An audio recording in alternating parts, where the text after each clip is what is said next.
Sebab tu tuan-tuan, Nabi SAW ada pernah bersabda, Nabi kata apa?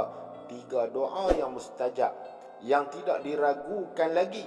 Yang pertamanya doa orang tua, doa orang yang berpergian ataupun nama kata musafir, doa orang yang teranaya ataupun dizalimi.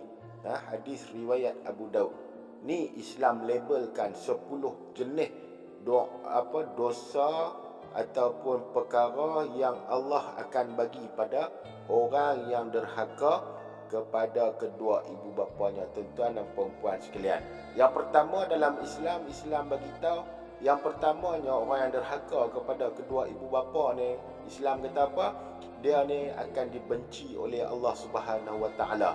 Ini ada dalam satu hadis yang telah diriwayatkan, yang mana redha Allah itu bergantung kepada redha orang tua, dan murkanya Allah itu tergantung pada murka orang tuanya juga. Iaitu hadis yang diriwayatkan dalam Al-Hakim.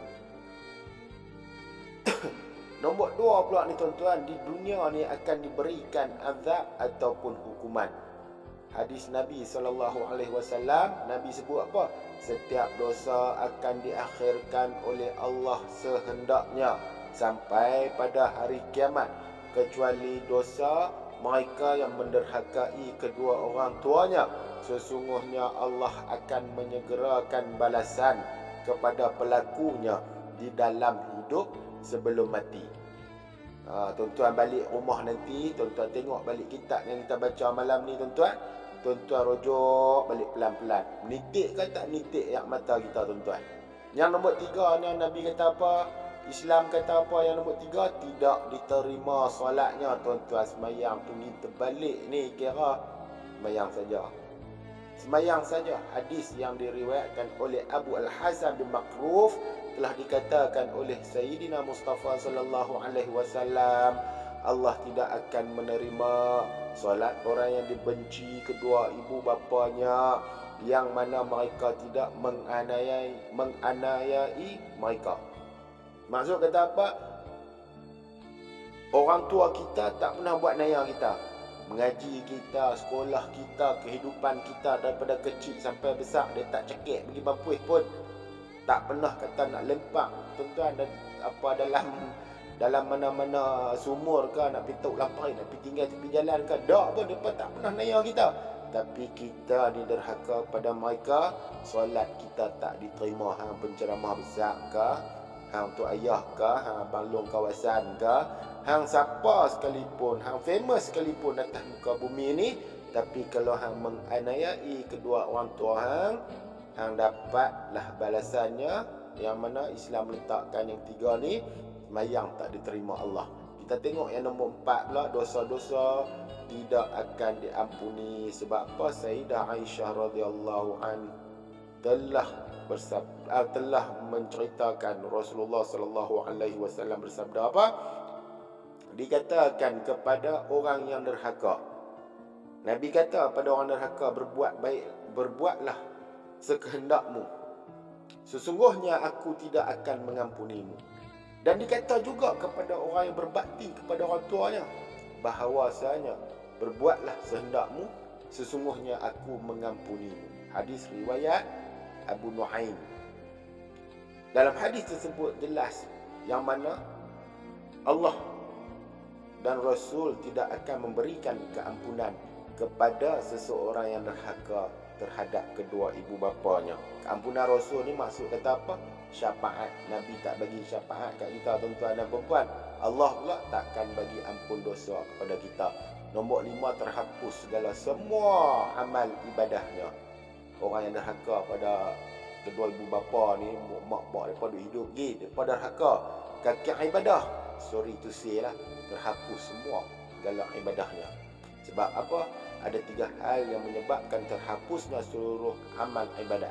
Yang pertama, tuan-tuan kena ingat apa dia? Syirik kepada Allah. Nombor 2, Nabi kata apa? Derhaka kepada orang tua. Dan nombor 3, alim yang dipermainkan oleh orang dungu.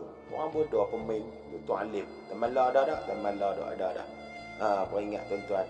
Yang nombor 6 pula dah, dia kata apa? Islam kata diharamkan mencium wangian syurga. Hadis Nabi ada sebut dalam satu hadis, sesungguhnya aroma syurga itu tercium dari jarak perjalanan 1000 tahun. Dan demi Allah, tidak akan mendapatinya barang siapa yang derhaka kepada orang tuanya. Tuan-tuan boleh tengok balik kitab ni, balik rumah nanti belik. Saja-saja belik. Duk buah pelenggang tu belik, tuan-tuan. Yang nombor 7, Islam kata apa? Islam kata tidak akan masuk syurga.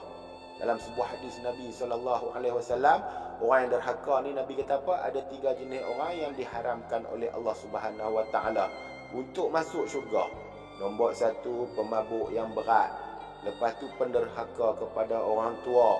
Dan yang last sekali, dayus ataupun banci, orang yang merelakan kejahatan berlaku di dalam keluarganya, merelakan isteri anak perempuannya jadi serong.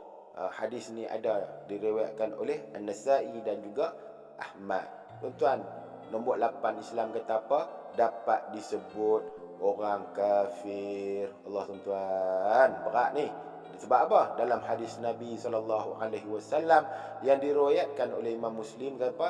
Jangan membenci orang tuamu. Barang siapa yang mengabaikan kedua orang tuanya, maka dia kafir. Syurga dah tak dapat dah, tuan-tuan. Bau syurga dah tak dapat dah.